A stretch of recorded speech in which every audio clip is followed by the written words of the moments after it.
And I think presentations from both Extinction Rebellion and Eastgate Park will be sent to all members of the committee with any other additional information.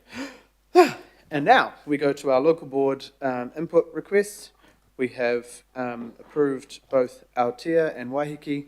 We'll go to, I can see Izzy online there. Kia ora, Izzy, and I know that you, and I've spoken to Kath again this morning, and I can see Robin is online as well. I know you've both been working together on this for a very long time, and you've also both worked on this. So I'm not sure, is it easier for you both to present together, or would you like to present separately? I think separately, because Robin's going to cover off slightly more than what I am, Chair, if that's all right with you and councillors. Yeah, kia ora. Thank you. So nice to see you, Chair Fordham, and yep, we'll give you your normal time, and then I'm sure there'll be questions, and then we'll switch to Robin, and if you stay on the line, there may be questions for you at the after Robin's as well. Thank you. Sweet, thank you very much. And Morena, Chair, and Morena to the councillors there. Firstly, thank you for the opportunity to present to you this morning on this particular item. And we send a note of thanks to Plans and Places team as well for endeavouring to address our concerns. Excuse me. So to give some context to the current situation on our Great Barrier Island and why we consider the inclusion of the NZCPS as very important, we have prepared a slide that is on the screen for your reference. So please note that the purple dot reflects existing helipads, yellow dot reflects a pending application, and the red dot is the Clarice Airfield bang in the middle. And as you can see, they are all coastal properties. You'll also note the close proximity that these pads shown have to the airfield, which is approximately 7 kilometres radius, a fully functioning airfield that offers ample landing and parking space for helicopters. That is independent to the landing pad for the emergency helicopters. If we look to those 5 consented pads to the south, that's heading down from the airfield, virtually every property in that area has been granted a helipad. I'd like to point out that in this particular area we have an urapa, and that is cultural significance to Ngāti Reho and Ngāti Wai ki Aotea. We know it is the home to the endangered Australian bittern, the Pātiki brown duck, and that the highly endangered taiko black petrel, grey-faced petrel, and Cook's petrel roost in the hills behind Medlands Beach, utilising the same flight path, funnily enough, over the water as the helicopters do. We also know that penguin burrows have been found along the foreshore and in the Pampas. These helipad sites are near the residential area of Sandhills Road, the popular Department of Conservation Medlands Beach campground, and one of the most recreationally utilised areas on Aotea, Medlands Beach itself. We look to the north of the airfield, the same thing is starting to happen there. One property has consented 2 helipads on the same site and within 500 metres of each other. This is also an area of high biodiversity and cultural values. Whilst I've touched on the delicate nature of our environment, there's the impact on lifestyles and well-being of our community who choose an island lifestyle that's second to none, where man-made noise and light pollution are not regarded as the norm. As a potential consideration/addition, when we refer to the noise issue, could we also take into account and include the vibration from helicopter rotors and the impact that can also have on the regeneration of a natural ecosystem? And I know that Robin's going to talk a little bit more about that as well. Aotea Great Barrier Local Board is comfortable in supporting the proposed plan modification recommendations as presented to you today as an interim measure and an interim measure only, to help protect the ecological balance of our island until such time we can embark on a full plan change. We stand by our original decision, as per our March 28th, 2023 local board meeting, that a plan change to the AUP/plan modification to Hauraki Gulf Islands District Plan helicopter rules, introducing prohibited activity status for helicopter activity in residential zones, HGI plan and AUP, and changing activity status of restricted discretionary activities to become discretionary activities, Hauraki Golf Plan only. So we thank you for your time today, and I'm happy to receive any questions. Thanks, Chair. Thanks, Chair Fordham, and I know that, it's been a hard road to get the little improvements that we did last year, but to have Yeah. these ones presented will make a difference. On what Indeed. yourself and Member Tucker, I did have a call from Chair Hanley this morning on those additions. I've asked staff to look into exactly what those may mean or may not mean, and we'll talk about them at the item, just to clarify how much we can change in a section 32, etc. at this stage in the process, but I've asked them to please look to see what we can accommodate. Thank you. Are there any questions, Councillor? Sure, so a couple of questions, Izzy. Around the airfield, does Claris Airfield offer the opportunity for a helicopter to land? Oh gosh, yes. Yes. Okay, and Yes, and the distance in minutes from Claris to these locations, I think you mentioned 7 kilometres would be minimal, correct? indeed, correct. And the other question I've got, my understanding is that Great Bay Aotea has sought dark sky status. Do you have that yet? That's in place, isn't it? Yes, we got our dark sky status in, I think it was 2018, Councillor Walker, and we are an international dark sky sanctuary. Sure. So I mean, just as an aside, I'm assuming that associated with these helipads, particularly if something's coming in the evening, you're going to have a lot of lights and so on. I don't know whether that's at odds with the dark sky status, but just raising the question. I think you'll find from the consent conditions, they're only allowed to land and operate at certain times. I know with the Claris Airfield, for example, when the emergency helicopter comes in, there is lighting goes on and off again. Thanks, Councillor. Councillor Lee. Good morning, members and everyone, and good morning, Izzy. My question is, the Aotea Great Barrier Board has been concerned about this issue for some years, coming to a head in 2022 and 2023 with a series of resolutions.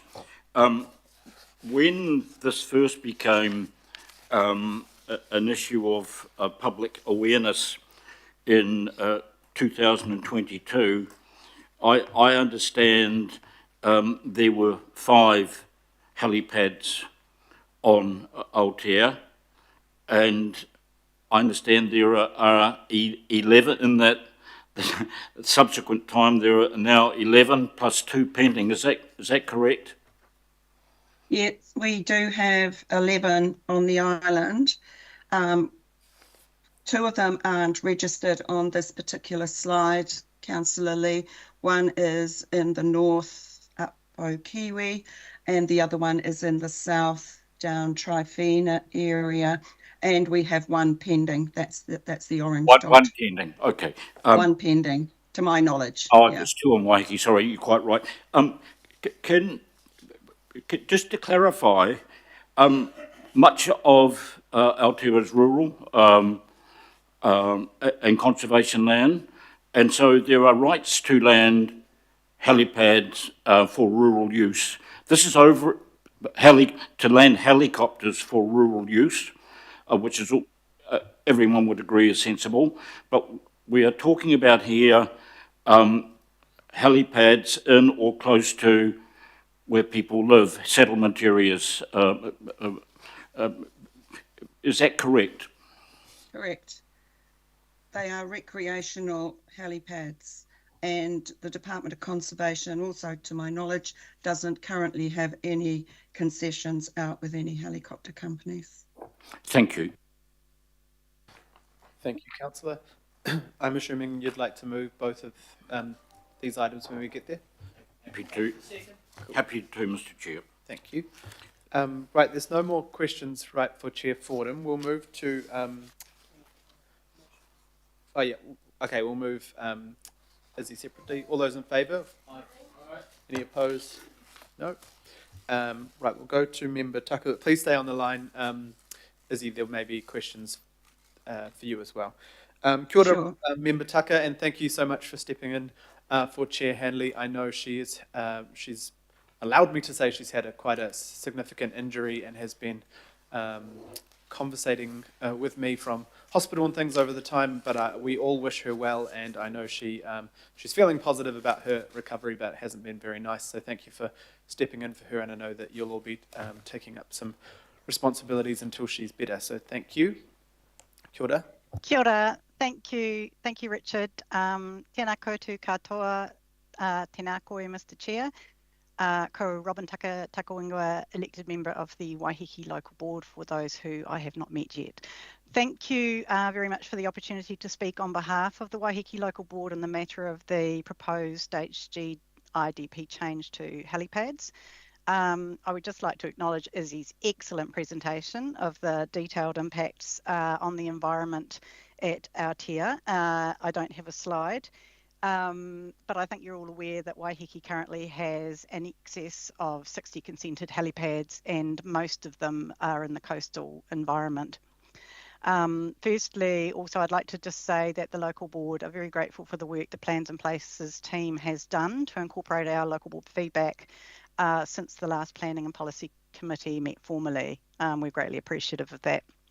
And secondly, we generally endorse the approach that has been taken and are accepting of the compromises that have had to be made in light of the fact that the NZCPS, due to its unlimited scope, cannot be given full effect to under a restricted discretionary matter, and generally support their endorsement of option 3 with the following comments. We would like to ask the Chair if they could ensure that staff clarify for committee members, and I've got a few points here. One, that rather than just noise, as he stated, that noise and vibration be considerations. B, that item X, as proposed, is sufficient to enable Council to be able to assess the effects of the helicopter noise and vibration of the flight vectors that they are considering to consent.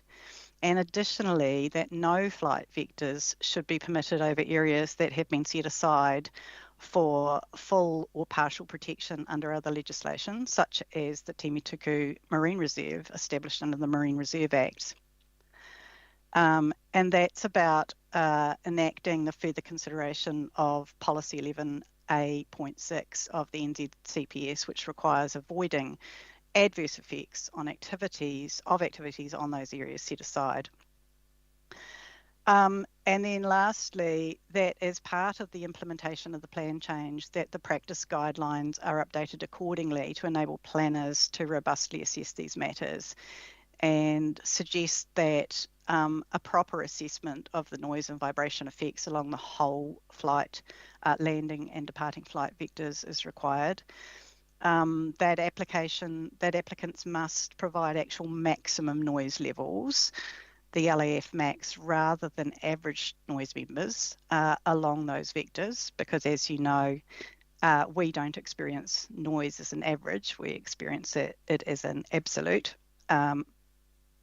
And that to meet the very clearly stated conditions of Policy 11 of the NZCPS, that the applicant must provide a professional ecologist report that clearly demonstrates that these maximum sound and vibration levels will have no negative impact on the Indigenous taxa as defined in the policy, in the similar way that we ask for ecological reports when we are clearing Indigenous fauna from properties. And that is the end of what I have come to say, so I'm happy to take any questions. Thank you.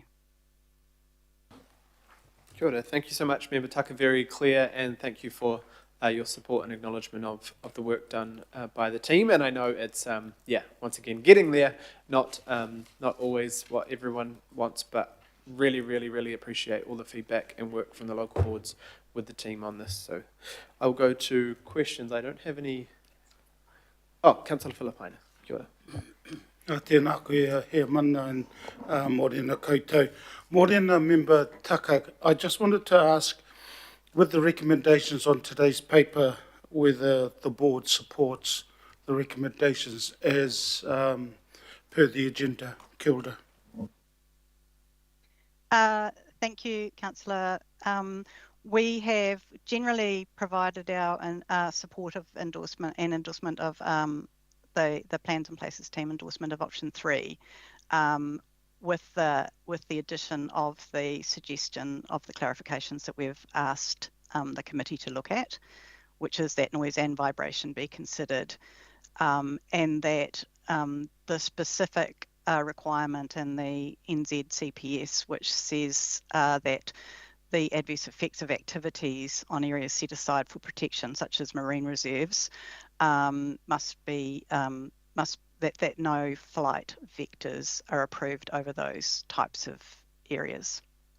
Kia ora. Kia ora, Councillor. We have asked the team to look at that, and by the item we should have those answers. I do believe that actually that 11A 6 is already included, but we will talk to the team about that, and whether vibration goes too far outside of the plan. I just don't want to delay the plan change to another meeting at this stage, but we'll get the team to explain that at the item. Doesn't look like there are also any other questions. Cool, very clear then. Thank you very much. We really appreciate it. Feel free to obviously stay on this for the item, or go onto the YouTube link if you're wanting to leave the Teams meeting as well. But Councillor Lee has moved a note of thanks, and Councillor Walker has seconded. So all those in favour? Aye. Any opposed? Of course not. Thank you both for being here, and thank your relative boards as well. Kia ora, thank you. Looks like nice. Thanks, Chair. Kia ora. Right, so we will move straight